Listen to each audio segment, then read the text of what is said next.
You are Locked On Rays, your daily Tampa Bay Rays podcast, part of the Locked On Podcast Network, your team every day. Welcome into Locked On Reds and Locked On Rays as we are here for a crossover. The Reds and Rays just got done with a series in which the Rays took 2 out of 3, and we saw the dominance that the Rays have really posed in this early portion of the 2023 season in games 2 and 3. We are going to get to our big thoughts from this series, a couple of players that really impressed us, and how the Reds and Rays move forward as we go through this season. But hey, I want to introduce myself. I am Jeff Carr, co-host, one part of the Locked On Reds podcast, and joined with me are Ulises Sambrano and Kevin Weiss from Locked On Rays as we take a look at a series that doesn't happen very often. Guys, this was something that, and I know that you had dropped the stat that the Rays are something like, at least until game 2, they were like 2-7 in the city of Cincinnati, and now they're 4-7, but it's just crazy to think that in the years that we have watched baseball, the Reds and Rays don't really lock horns too much.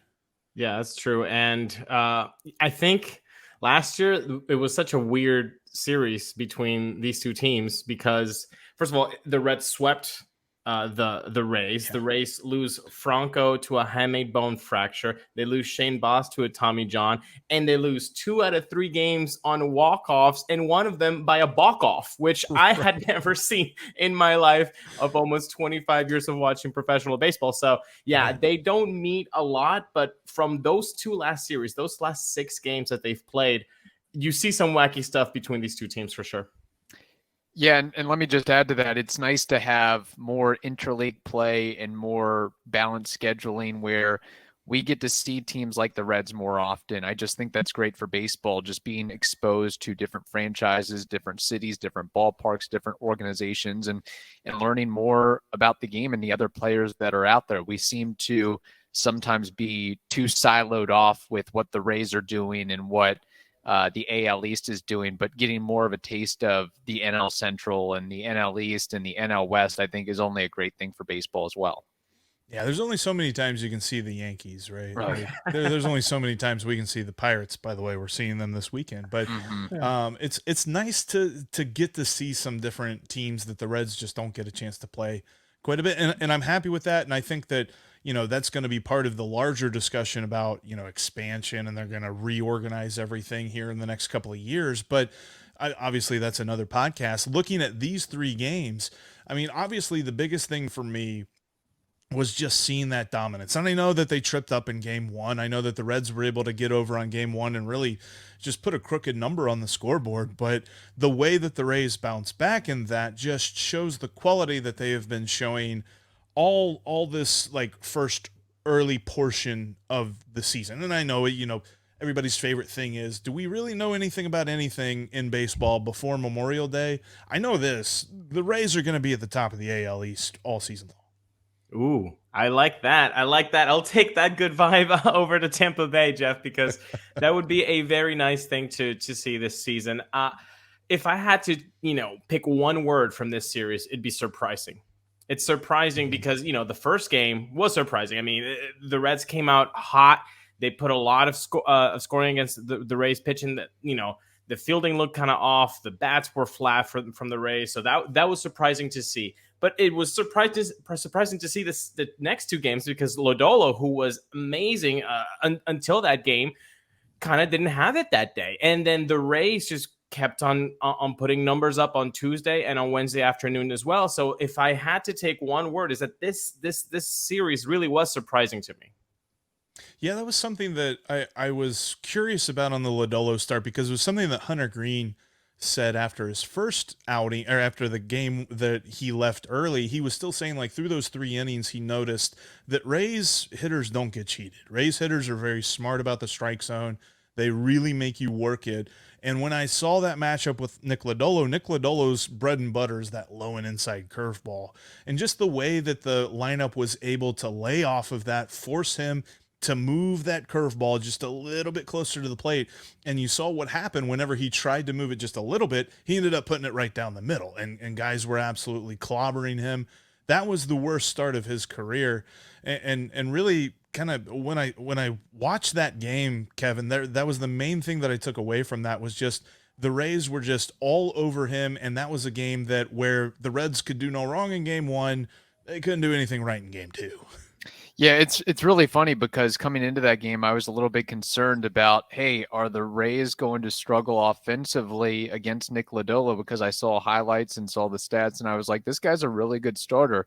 He might be able to keep it up and run one against the Rays. And that's kind of been a theme for the Rays so far this season, is just a better understanding of the strike zone, better discipline, finding your pitch to hit, finding a pitch that is a strike and driving it. And guys are doing an absolutely tremendous job at driving those pitches that they can handle. And, one of the big storylines coming into this season was Randy Arozarena and other guys as well, of not getting cheated and not getting fooled with a pitch that's outside the zone, or going and chasing a pitch outside the zone. And I think where, whether it's a combination of the hitting coach, Chad Mottola, and some better messaging from the front office and the coaching staff to the players of like, here, hey, this is what teams are doing, and this is where you're getting fooled. Don't get fooled. So that's a great thing. And another big theme and takeaway too is just, you have pretty much the entirety of the lineup healthy. We couldn't say that last season. And when you add a guy of Yandy Diaz caliber and Wander Franco's caliber and other guys' caliber into the lineup, it just makes it that much stronger. And you look up and down and you say, man, these guys really know what they're doing at the plate. Yeah, really, when I looked at the middle of that order, there were, and it was in game one, the Reds were only up 4-0 going into, I think it was the seventh inning. It was it was the bottom of the seventh inning. And I was looking at this, I'm like, okay, when we come back to the bottom of the eighth, they got the middle of the order up.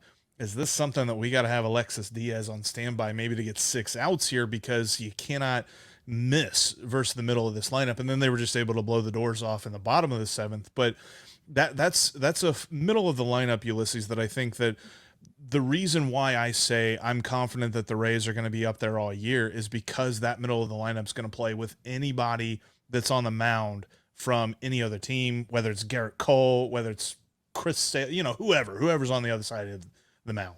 Yeah, and what's better about it this season, like Kevin mentioned, the health is there, but also they're so friendly with matchups. It doesn't really matter if it's a lefty on the mound. You've got the switch hitters and the righties to take care of that. And if it's a righty on the mound, you've got the same thing on the left side. It's really cool how that is an option, actually. Many options Kevin Cash has this season to just kind of play around with the lineups, and everybody has been on fire except for maybe Manuel Margot, who's still kind of finding his groove. Everybody's hitting the ball. I mean, you've got Luke Raley, Josh Lowe, Harold Ramirez, who are surprises, Bethancourt, Mejia doing their thing behind the backstop. But like you mentioned, that middle of the order, Randy Arozarena, from the World Baseball Classic to the post to everything else, he is killing it. Then you go to Yandy Diaz, who apparently has fixed that mythical launch angle issue that he's had, because with that body, you're thinking 70 home runs every 5 games, and he's never done that. And now he's actually has 5 home runs in 17 games. His career high is 14. His K to walk ratio has been impeccable all his career long. And now this year, it's basically 1-to-1.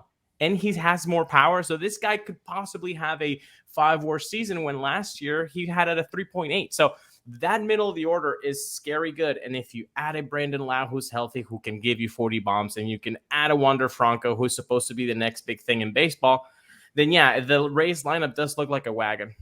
Yeah, I feel like Yandy Diaz maybe saw like 5 pitches from Nick Lodolo and got like 4 hits off of him. Like, he was just seeing him super well in that game. And conversely, something I've talked about, and Steve and I have talked about a lot on the show, is that this Reds lineup's going to keep them in every game, and they were just completely shut down. And it really started with Jonathan India. India did not have a hit in this series. He did still get on base a couple of times via the walk, but he saw his batting average creep below 300. There were a couple of guys that were just on torrid starts that have really cooled off here recently. Jake Fraley's another guy that I look at that I was hoping to see, maybe him kind of bounce back a little bit. And you guys didn't get the chance to see Spencer Steer, so I'm kind of hoping that there's nothing more there. I think the reports were that he is not experiencing any pain. He had a sore knee, and they were, trying to be cautious with him, not put him on the IL, but also not play him for a few days. So hopefully we'll see him back in this Pittsburgh series. But all in all, just the way that this series kind of went was so strange to me, because there really weren't any games where it was like one side was playing and the other side just decided not to. It was kind of strange. Yeah. And what's interesting too is, and again, I hate to be the bearer of bad news, but I looked at the Reds and they had been scoring runs leading into the series, but I look up and down the lineup and I'm looking at the middle of the order and I'm just saying, does that really strike fear into an opposing team, into an opposing pitching staff, where you have, Fraley and Newman, and like it makes it to where if you're the Rays, you're confident enough to, okay, we'll roll out Taj Bradley, a rookie, and we have confidence that in his second start, he'll be able to hold his own, and not just hold his own, but dominate as well. Like there's not more of a picture perfect opportunity for a guy like that outside of starting at home, but you're facing a Reds team that's struggling and quite frankly going nowhere, a lineup that is devoid of huge superstar names, and at a ballpark where, the crowd is kind of dead. At least that's what it seemed like. No. And I mean, heck, they had the lowest crowd, I think, ever for a Great American Ballpark in Game 1. Part of that was weather and things like that. Yeah. But I mean, 7,000 and I knew some folks that were down there and they were just like, that was the reported total. It felt like there was even far less folks that were actually at the stadium there. So, who really knows on that avenue, but I think that the team itself doesn't necessarily have anybody that strikes fear yet. There's some guys that are getting there, and there's some guys that will come up at some point this season, like Ellie De La Cruz, that will begin to build that profile. But you're absolutely right. I mean, on paper at the moment, the Reds aren't striking fear in anybody, and the Rays pitching staff rose to the occasion in games 2 and 3, which is a bit of a tease for something I want to look at here, because there was a guy that absolutely impressed me on this Rays pitching staff, and he's a former division, at least prospect. I can't remember if he pitched at all for the Brewers, but we saw him for a minute before he went down to Tampa Bay. We're going to talk about who that is coming up in just a moment. Before we get into that, though, I want to tell you guys about our sponsor, and that is Built Bar. Something exciting is coming to Built.com on April 22nd. I don't have all the details yet, but the excitement is real, and it's something you won't want to miss. If you know how Built works, they have the most incredible protein bars in the world, and they do these amazing flavor drops with unreal flavors in limited quantity. I know for me, I'm all about the cookie dough chunk puff. I don't know how you put cookie dough chunks in a marshmallow and add protein into it, but it's absolutely phenomenal, guys. Like, I don't know, what's your guys' favorite flavors? Brownie batter, hands down. I'm a brownie guy. Yeah, that's got to be mine. What about you? I could do a little cookies and cream, but sometimes I just reach in the box and I do a, surprise me mystery pick. That's what I go with.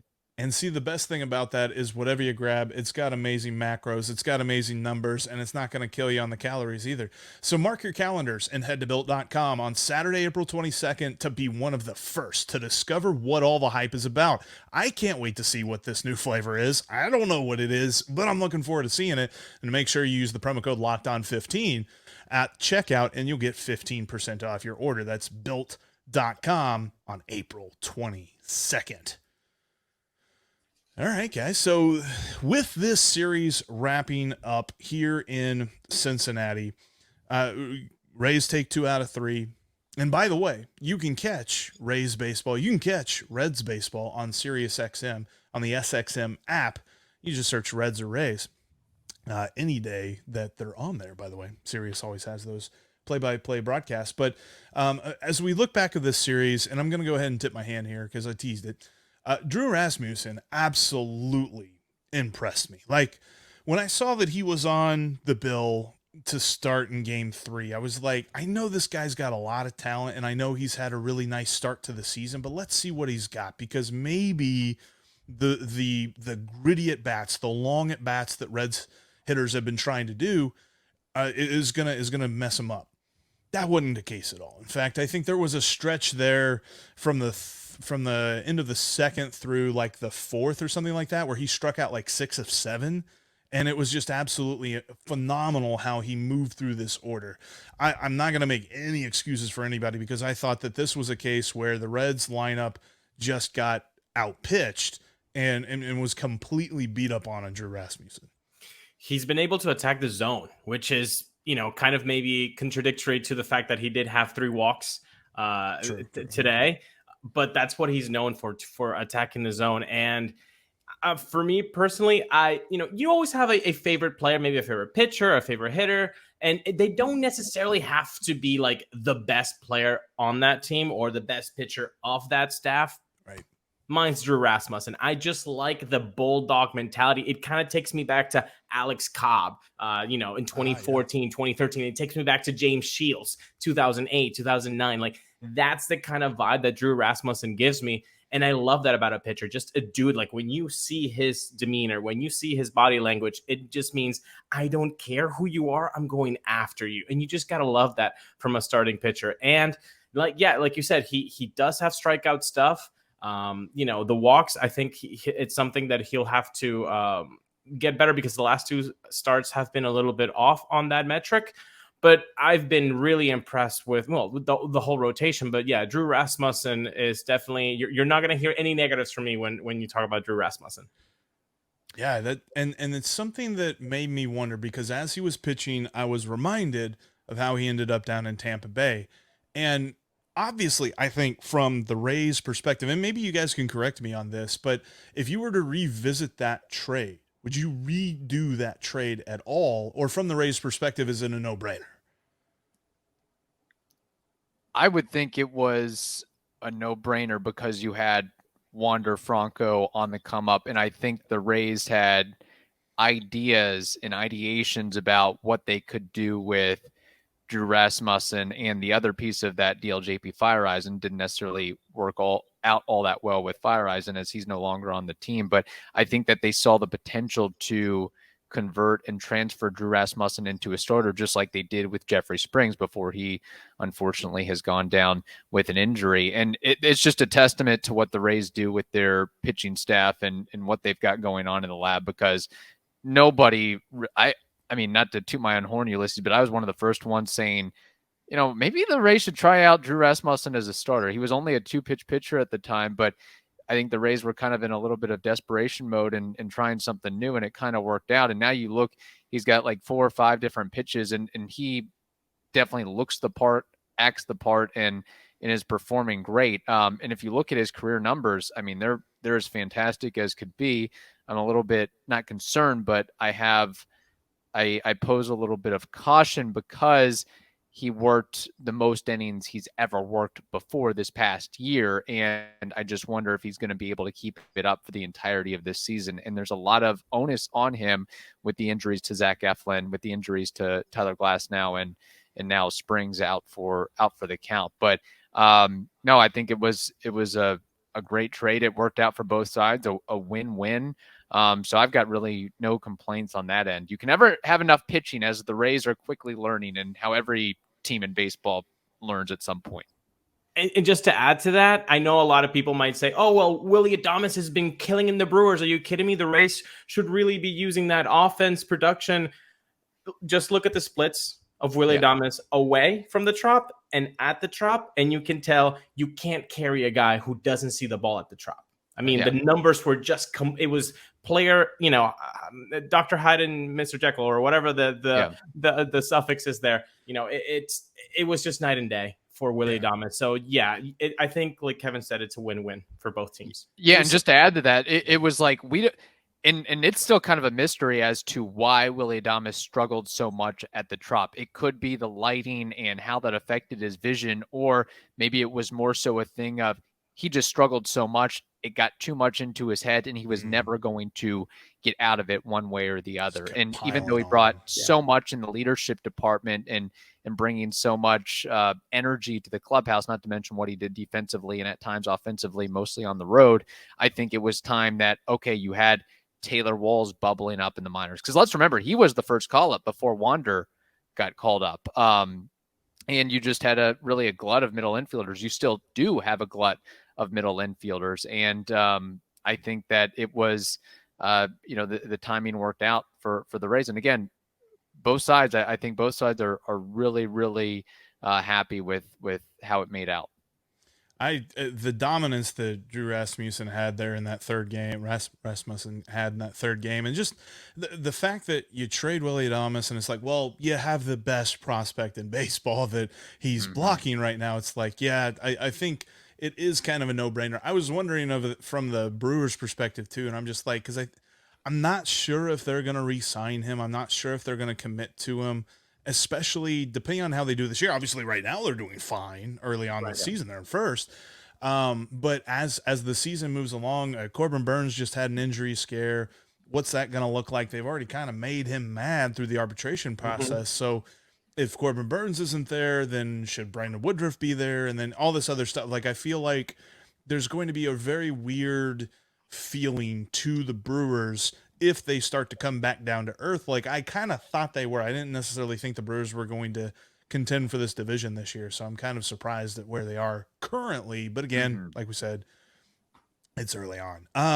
I will say this. Early on, we've seen performances from the Rays, obviously, that are historic and awesome.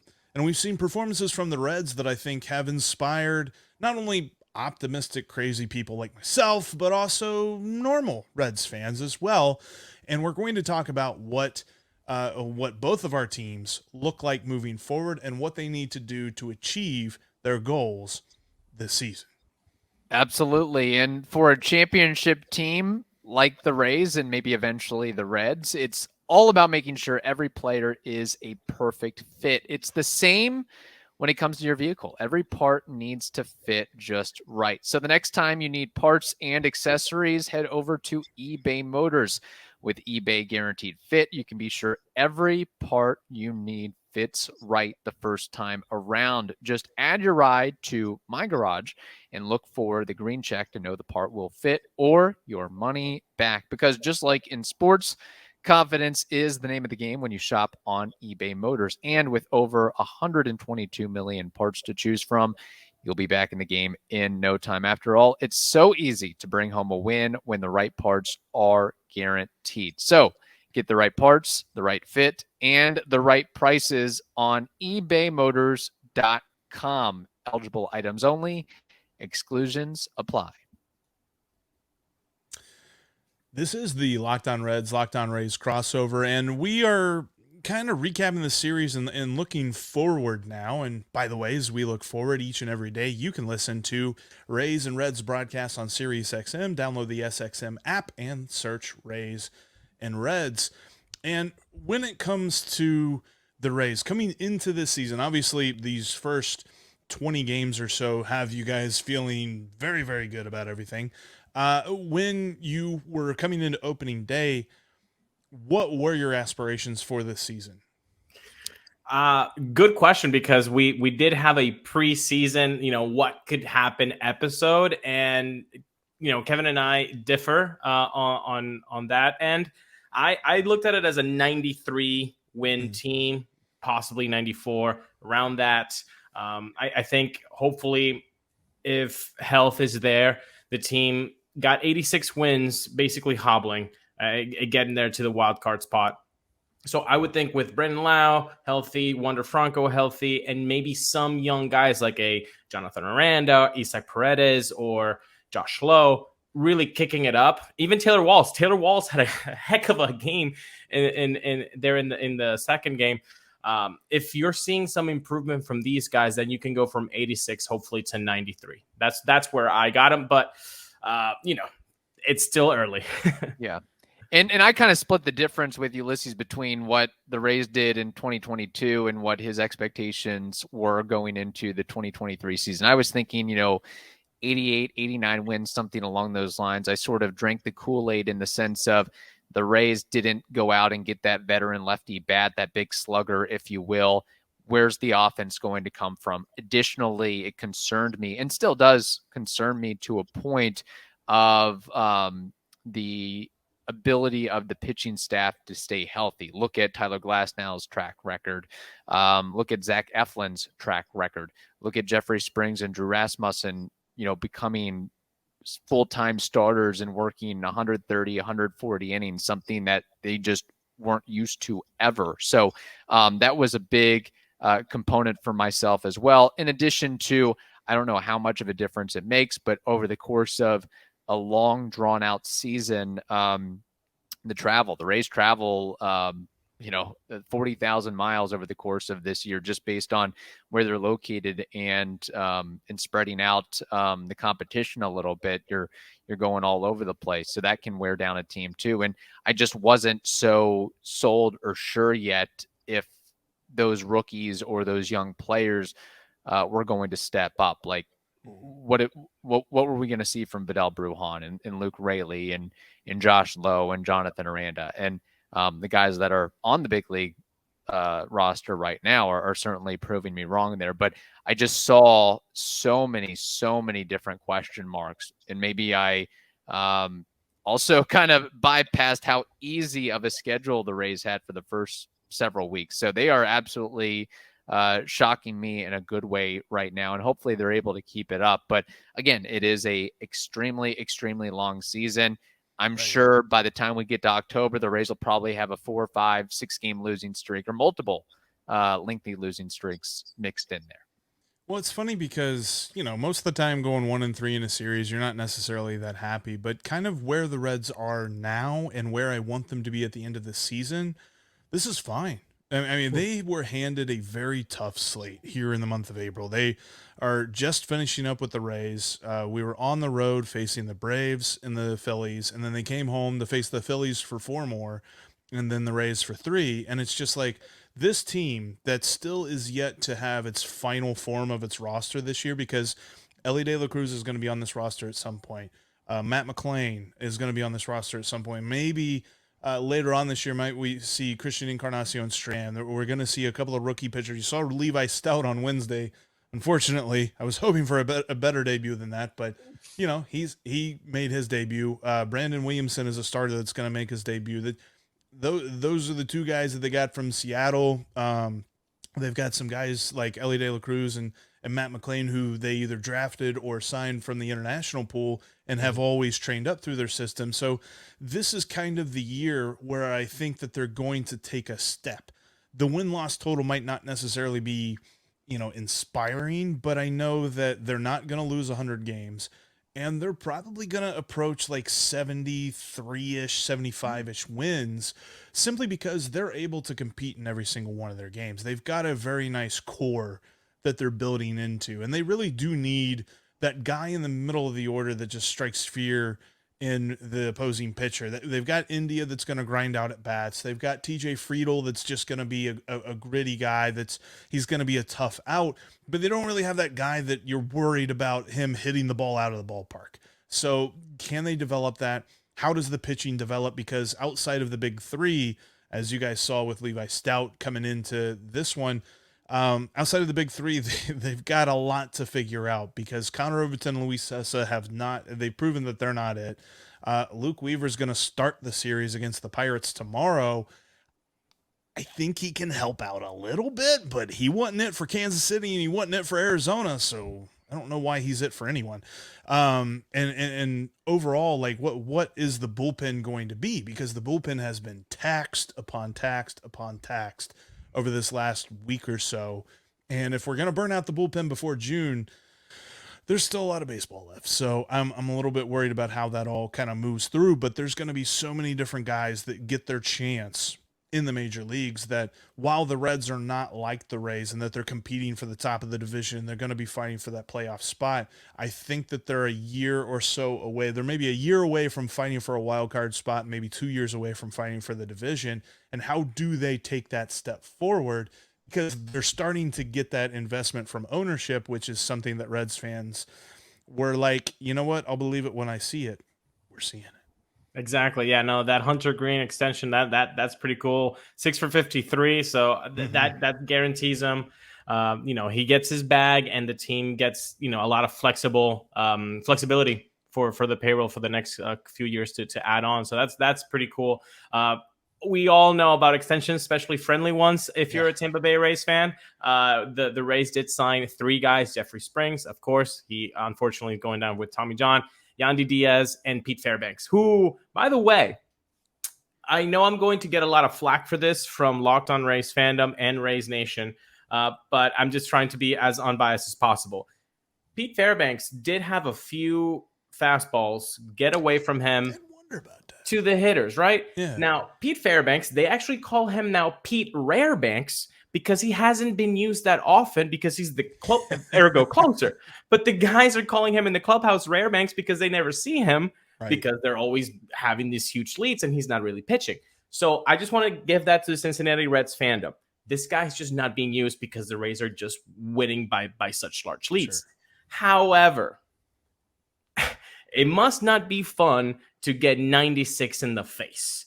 You could not pay me enough money to face 96 3 inches from my nose. Okay. I really like my nose, even though it might not be the best one. I really am attached to it. So I can see why, if you're on the red side, you kind of, got upset. And I know Bell, got tossed. So I want to get Rays Nation. Like, look, if that was against our players, if Yandy Diaz is getting, fastballs down, to his face, or Wander Franco, we would also be kind of upset. So I just wanted to put it out there and get your thoughts on that.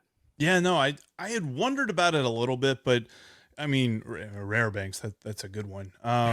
It makes sense to me, especially with the last couple of games for the Reds. I mean, the way that they ended the series with the Phillies was 2 back-to-back blowouts.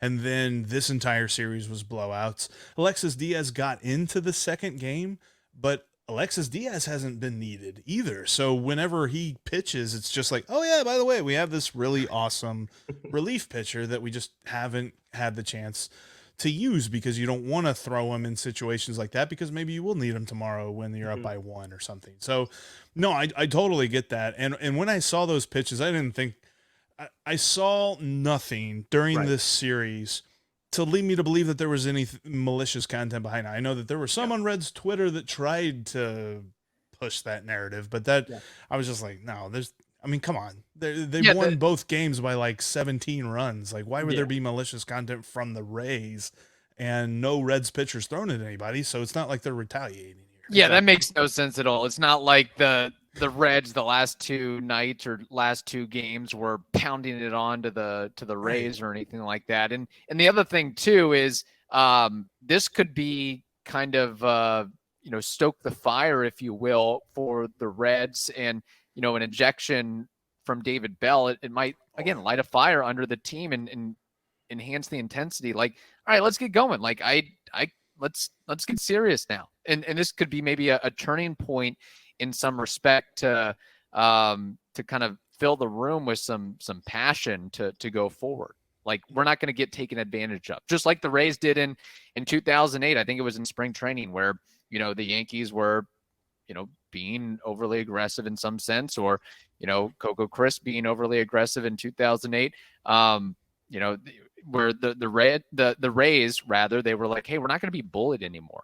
And, whether it's purposeful or kind of manufactured, the Reds can kind of say that if we're not going to be bullied by anybody, Oh yeah. And I think too, I could see that being in the mindset of David Bell, because the rest of this month they play the Pirates for 4. I think there's a 3-game series against the A's to wrap it all up, and they play the Rangers in between that. So obviously the Rangers are playing pretty good right now, but there's a chance that they could win 4 or 5 or 6 more games this month and really have a nice record at the end of April. Last year, obviously, record worst start in the history of baseball. Yeah. So for a team that is trying to sell to its fan base that we're getting better, we're taking steps to try and create a winning franchise here, you can at least have that boilerplate material and say, look at this. We went from 3 wins last year in the month of April to double-digit wins.